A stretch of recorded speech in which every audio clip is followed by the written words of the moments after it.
Hey, isn't that poor Rick? Having someone as broke as you around lowers this place's class. Get out of here now. After my wife told me about some unexpected income, we went to a high-end sushi restaurant as a family, only to run into a former classmate who started mocking me for being poor. This guy has been harassing me since our school days, and it's really ruining the special outing my wife arranged for our family at this fancy sushi place. I can't stand him belittling not only me but also my family, especially when he has no idea about the hardships we've gone through. I tried to control myself, not wanting to cause a scene in front of the restaurant and my family, and thought we should just eat our sushi and leave as soon as possible. But I never imagined my wife's remark would lead to what happened next. I'm Rick, currently 26 years old. I work at a food manufacturing plant. I married my wife, Mia, 3 years ago. We were blessed with a child soon after, and our daughter is now 3 years old. Mia and I met in a badminton club at our university. Although it was badminton, since it was a club activity, it wasn't serious training but rather a casual gathering aimed at working up a light sweat and then enjoying some beer. Having been seriously involved in tennis during middle and high school, I initially thought the badminton club would be similar. So, I was quite taken aback to find it was more about socializing. Hey, Rick, what made you decide to try badminton? At one of the club's parties, where I quietly took a seat in the corner, Mia came over and asked me. I played tennis in middle and high school, thought badminton could be fun too. No wonder you're so good at it. Not really, but what about you? I love plants, and I thought badminton was about going to the garden. I asked her over a beer, puzzled. What do you mean? I thought, because it's badminton, maybe badminton is on the ground.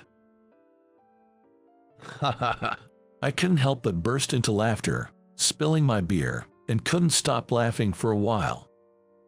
Was it that funny? You're joking, right? No, really, I'm serious. Whether that story was true or just a joke to break the ice, I never found out. But that conversation was the start of Mia and I getting along and eventually dating. I was drawn to Mia's outgoing and sociable nature. Later, Mia told me she liked me because I seemed quiet but kind. We were quite different, but perhaps that's what drew us to each other. We got married right after graduating from university. This is really hard for me to say, but one day, Mia started a conversation with me very formally. What's up? You're being very formal. I don't want to work.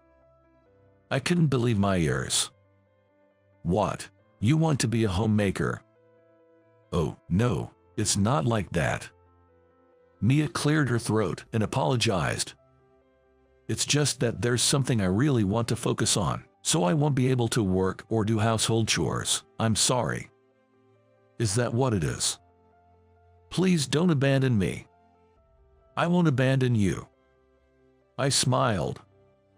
If Mia was this serious, it must be something important. I don't fully understand what you mean, but you should pursue it without any regrets. Rick, thank you. Mia's face was a mess, streaked with tears and a runny nose. Since then, I've been working at the factory while also managing the household chores and child care. Honestly, it was very tough. While I could manage the household chores, it was often necessary to leave the factory for my child's medical checkups and vaccinations, which happened quite frequently. I had explained the situation to our factory manager, Mr. Johnson, in advance and got his approval, but as a result, my salary was reduced, and our household finances became tighter. One day, I went shopping with my daughter. She had grown a bit and was at the age where various desires were emerging. Daddy, let's go to the amusement park, my daughter suggested. She had been asking for a while, but honestly, I was too caught up in household chores, and we didn't have the time or the money. It's a bit difficult for us to go there today. Why don't we go another time? I replied. Come on, you don't even have the money to take your kid to an amusement park. What a poor man. A man sneered as he walked by. It was Kevin Harris, a former classmate and fellow member of tennis club in our high school. I can take you to the amusement park. How about that, huh? Kevin spoke to my daughter, but she got scared and hid behind me. Long time no see, Kevin. Rick, you seem to be struggling, wearing those worn-out clothes. Well, you seem to be doing well, which is good. Kevin's lips twisted into a scornful smile. What a dull guy. Well, enjoy your bottom-of-the-barrel life. Kevin walked away. His words pierced deep into my heart, but there was nothing I could do about it. The difficult times continued for another year and a half. However, one day, Mila unexpectedly brought something up. We were having a soup full of vegetables for dinner. Our daughter said, I want to eat meat or fish. All right, then tomorrow, Daddy will make you some delicious meatballs. Occasionally, I could afford to buy ground meat. I could manage that much at least. Wait a minute, I have something to discuss with both of you about tomorrow. Mia put down her spoon and spoke formally, so we all followed suit. Rick, please take the day off from work tomorrow. Yes, no wait, what do you mean? Tomorrow, we're going to the amusement park. Our daughter cheered loudly, asking Mia, can we get on the rotating ones? Merry-go-round, Ferris wheel, we'll ride both. Our daughter shrieked with joy. But that's not all. What? There's more to that. Mia smirked. Tomorrow night, we're going out for sushi. Our daughter got even more excited, asking, the rotating kind. Unfortunately, it won't be rotating. Our daughter seemed disappointed. Oh, it's not rotating. Oh no, if not rotating, that means we will be served expensive and delicious sushi. I explained to our daughter, though honestly, I was confused by the sudden turn of events. What's going on all of a sudden? I hate to break it to you, but we can't afford that. Actually, we've had some unexpected income. Did you win the lottery or something? Mia just smirked. I'll announce the details tomorrow while we're having sushi. While Mia and our daughter seemed thrilled, I, who managed our household budget, couldn't help but feel anxious. As promised, I took the next day off work. I felt a bit guilty for lying to my workplace about having a cold due to the sudden leave, but seeing my daughter's excitement for the amusement park, I decided it was okay. True to her word, we rode the merry-go-round and the Ferris wheel, and my daughter was delighted. That night, we really went to the upscale sushi restaurant. I'm not very familiar with sushi restaurants, but looking at the menu, I was almost floored by the prices. If Mia's unexpected income turns out to be a fabrication, our only way out would be either to dine and dash or to wash dishes to pay the bill. With these thoughts, I couldn't really appreciate the sushi we were having. When we had eaten a fair bit, 2 customers came in and took seats at the counter. Chef, we'll have 2 specialty courses for the day, please. Looking closer, one of them was Kevin. Running into him again, I really must be out of luck. In high school, Kevin always teased me. It was frustrating, but since Kevin had better grades and was more active in sports, I couldn't talk back. Fortunately, he didn't seem to notice I was there. I'll try to keep a low profile and avoid being noticed. Just as I thought that, my daughter said, "Daddy, this is delicious," which made Kevin turn around and notice us. Oh, isn't that poor Rick? What a coincidence. Well, someone you know. Kevin handed me his business card and a sample of a beauty serum. Very pleased to meet you, ma'am. This is what I do. The business card featured the company name and the words Chief Executive Officer. Well, So you're the CEO. My company deals in cosmetics and beauty equipment. Please keep us in mind. That outfit, it's a high-end brand, right? You must be quite wealthy. Kevin sneered. I started my own business in college, so I do have a fair amount of money. Your clothes seem quite worn. It must be tough having a husband with a modest income. Mr. Harris, you might want to stop there. It's getting a bit rude. The man sitting next to Kevin was Tyler, another high school classmate.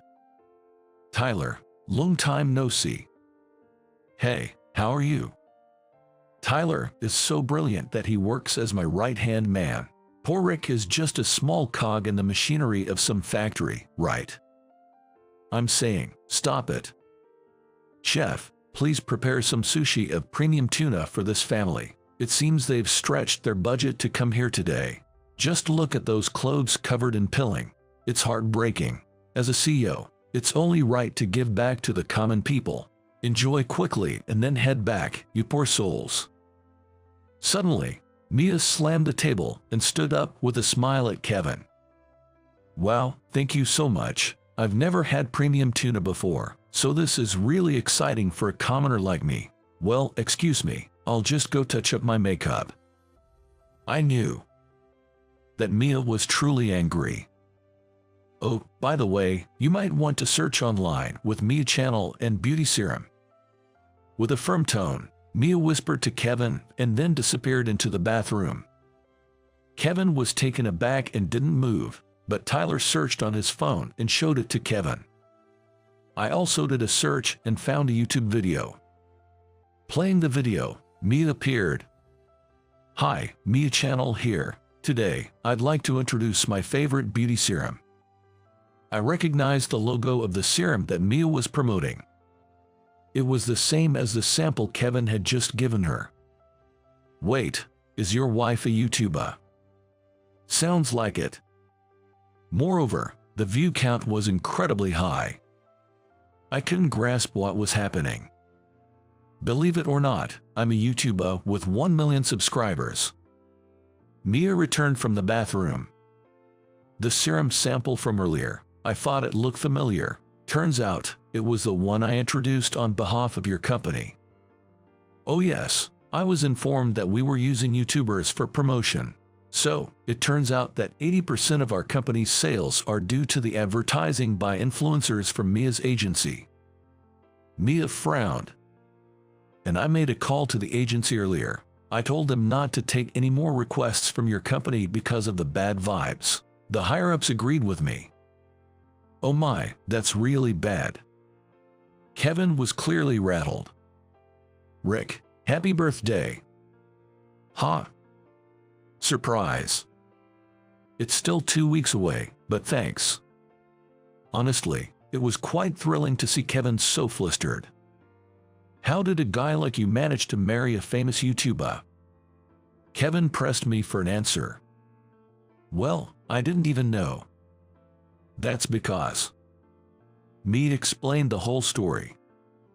Her journey as a YouTuber started from the day she said she didn't want to work. It apparently took over a year before her view count started to grow. It's all thanks to Rick. Mia held my hand.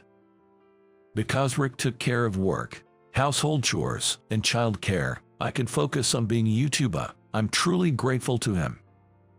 Kevin was speechless. You know, Tyler addressed Kevin. Do you remember when you made the select team for the last high school tournament? Yeah, I was almost dropped because of an injury, but somehow made it into the team. That was thanks to Rick. What do you mean? Rick was already set for the select team, and he went straight to Coach Miller to speak up on your behalf, saying that you were needed. Kevin looked at me. Is that true? Well, we did need you. You're competitive and hardworking. Without you, we'd have been knocked out in the qualifiers. And Tyler, how do you know about this? Just happened to pass by. Oh, okay. Kevin apologized to me. I was repaying your support with ingratitude without even knowing it. I'm sorry. I hope you can forgive me. As long as you understand, it's fine. Well, my company might go under now, so I guess this is what I get for my past actions. No worries, that's all right, it was a lie. What?